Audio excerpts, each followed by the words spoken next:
네, 반갑습니다. 행복한 여자 김효은입니다. 저는 그 인생의 터닝 포인트라고 하면 아까 박사님이 말씀하신 것처럼 뭔가 획기적인 성장을 했다든지 그런 것이 터닝이라는 의미가 되는데 꼭 좋은 것만이 터닝은 아닌 것 같아요. 저에게 있어서 결혼 생활은 굉장히 행복했지만 서로가 뜻이 맞지 않아서 제가 세퍼레이트를 할 때 정말 많은 고민을 하지 않았겠어요. 저도 아이들이 둘이나 있었고 저는 28살 겨울에 늦은 나이에 결혼을 했습니다. 그리고 연달아 연년생 아이들을 낳고 저희 애들 아빠는 토목 설계사입니다. 토목 설계사무소를 하고 있고 저하고 나이 차이는 6살이었는데 법 없어도 살 사람이고 저희 부모님이 굉장히 좋아하시는 사람이었지만은 저하고의 갈등은 뭐 다른 것도 아니에요.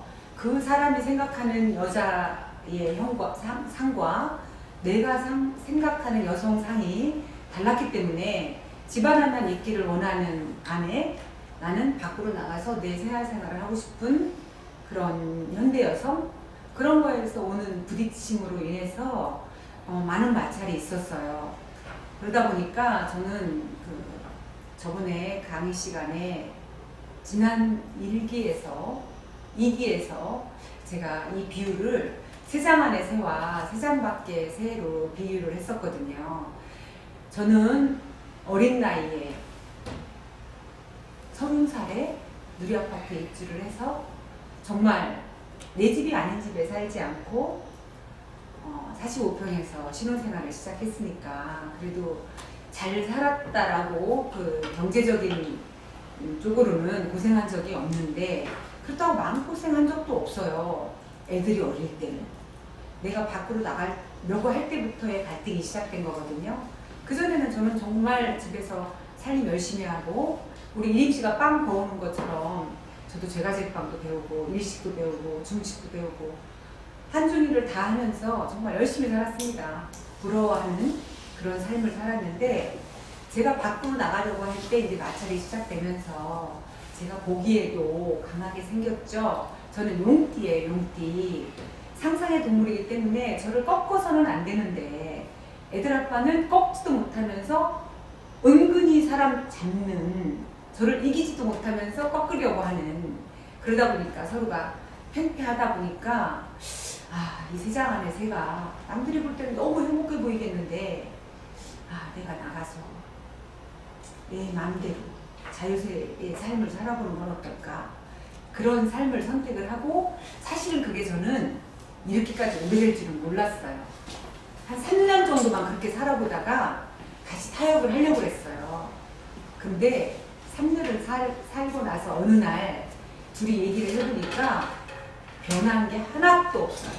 저는 부록이라는 나이는 나를 어느 정도 낮출 수도 있고 그 사람도 한 46살쯤 되면 자기를 좀 낮출 수도 있고 서로 좀 이해를 해주지 않을까? 이렇게 생각을 했는데 둘이 사무실에서 얘기를 하다 보니까 오히려 더 멀어졌더라고요.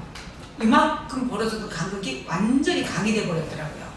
그래서 그때 제가 마이와이를 꿈꾸면서 다시 돌아갈 수는 없구나, 한번 깨진 항아리는 붙여서 쓸 수가 없구나 라고 생각을 하면서 제 첫 번째의 삶의 터닝은 저 홀로 걷기의 터닝이었습니다. 그리고 두 번째 제 터닝은 돌아갈 수가 없었어요. 그러면 홀로 살아야 되는데 제가 누리아파트를 파는 돈이 한 3억 2,500만 원 정도가 있었거든요. 그때 집이 2개 있으니까 하나는 계좌에는 아빠가 갖고 누리아파트는 제가 갖고 다른 여타의 재산 분할도 하지 않았어요.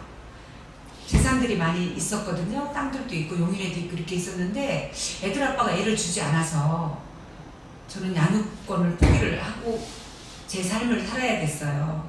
양육권을 저한테 주지 않았거든요.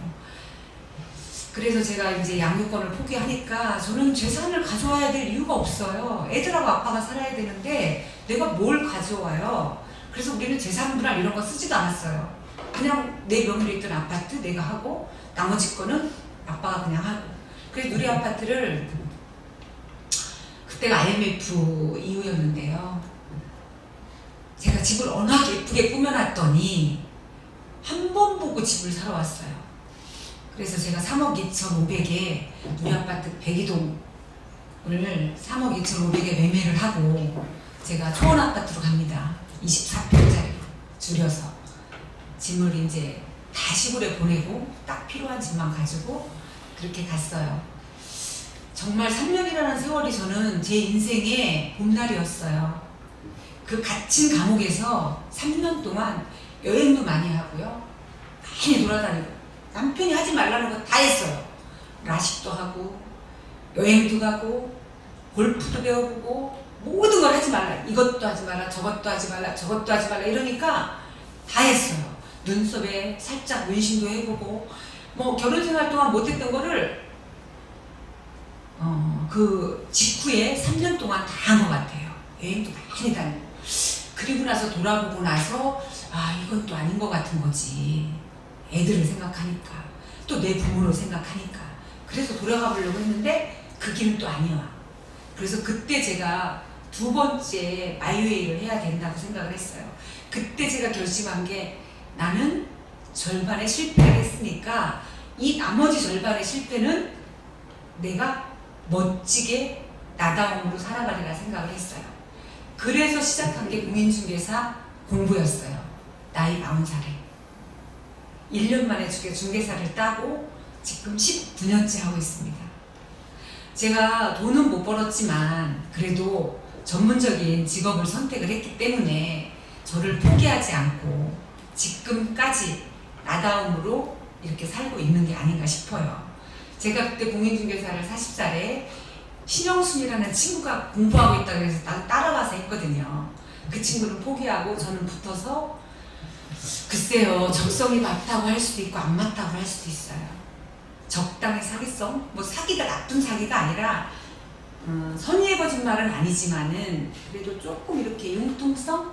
유두리? 이런 것들을 제가 폈더라면은 아마 지금 조물주의 건물주가 되어 있을 거예요. 근데 저는 콩콩팥팥이에요. 내가 싫은 건 남한테 입도 안 껴요. 사라고도 안 해요. 그러다 보니까 큰 돈은 못 벌었지만 밥 먹고 그냥 살았어요. 그래서 19년이라는 세월 동안 공인중개사를 하면서 내 인생을 살았고 3년 실컷 놀았고 그러면 20년 이상의 마이웨이를 해왔거든요. 근데 마이웨이를 해왔는데 돈은 못 벌었지만 내 또래의 친구들을 이렇게 보면 저보다 더 넓은 친구들이 많더라고요. 그래서 어떤 사람이 저한테 왜 너는 흰머리가 안 나? 이러는 거예요. 첫 번째 이유는 남편이었기 때문이야. 내가 그랬어요. 누가 그랬다잖아요. 친구들하고 모임하고 들어와가지고 아 18 나만 남편 있어 그랬잖아요. 그래서 저는 내 친구들한테 내가 이렇게 흰머리가 안 난 거는 내가 남편이었기 때문이다 이런 말을 하거든요. 혼자 사는 건 외로워요. 그렇지만 둘이 사는 건 괴로워요. 그쵸? 근데 그 괴로움을 떨치지 못하고 계속 살아가는 사람들이 있어요. 서로 가만히서 하면서 거짓하면서 쇼윈도 부부로 살면서 키스 리스족으로 살면서 그래도 행복한 척 하면서 사는 사람이 있는데 저는 그렇게 절대 살 수 있는 유형의 인간은 아니에요. 저는 조금은 직설적이고 조금은 할 말 해야 되고 이런 사람이거든요. 그래서 제 인생의 첫 번째는 제가 정말 결단을 내렸던 그 순간 그때를 잊을 수가 없어요. 그런 얘기를 하다면 눈물을 한 바가지를 흘려야 되기 때문에 저의 그 정도로 하고 두 번째는 제가 공인중개사를 하면서 제 인생을 이렇게 잘 뚜벅뚜벅 걸어온 거고요. 그리고 오늘 제가 제 모습 바뀌었죠. 2월 11일 날 제가 셀톡을 하기로 했습니다. 손이림 씨를 1월 7일 날 만났어요. 이림 씨한테 커피 얻어 마시고 한 달 동안 커피를 마시고 그 다음에 2월 11일부터 제가 제 찐 살들을 정리를 해야 되겠다 마음을 먹고 셀톡을 시작을 했어요. 2주가 지난 토요일로 끝났고 1월 오늘 6일차 셀톡을 하고 있는데요. 신기하게도 배가 안 고프고 신기하게도 기분이 다운되지 않아요. 그래서 제가 그 제품들을 궁금해져서 성분도 보면서 이렇게 믿으면서 셀톡을 하고 있다 보니까 그렇게 어저께 사례 발표를 해달라고 해서 또 이림씨가 예쁘잖아요. 그래서 또 내가 또 뭐 있는 얘기를 하는 거니까 거짓말하는 게 아닌 거니까 어제 그 줌 강의에서 3분 토크를 하고 오늘 거기에 나가봤더니 전부 다 날씬한 거예요. 뚱뚱한 사람이 없어요. 한두 명 보여요. 그런 사람들은 아마 온 지 얼마 안 된 사람 같아요. 다 날씬하고 얼굴에서 다 광채가 나더라고요. 그래서 저희가 언제까지 공인중개사를 할 수 있을지 모르잖아요. 그렇다고 제가 이걸로 터닝을 또 할 수도 없잖아요. 네트워크 마케팅 정말 힘듭니다. 저는 네트워크 마케팅을 해서 성공해본 사람도 봤고 실패해본 사람도 봤어요.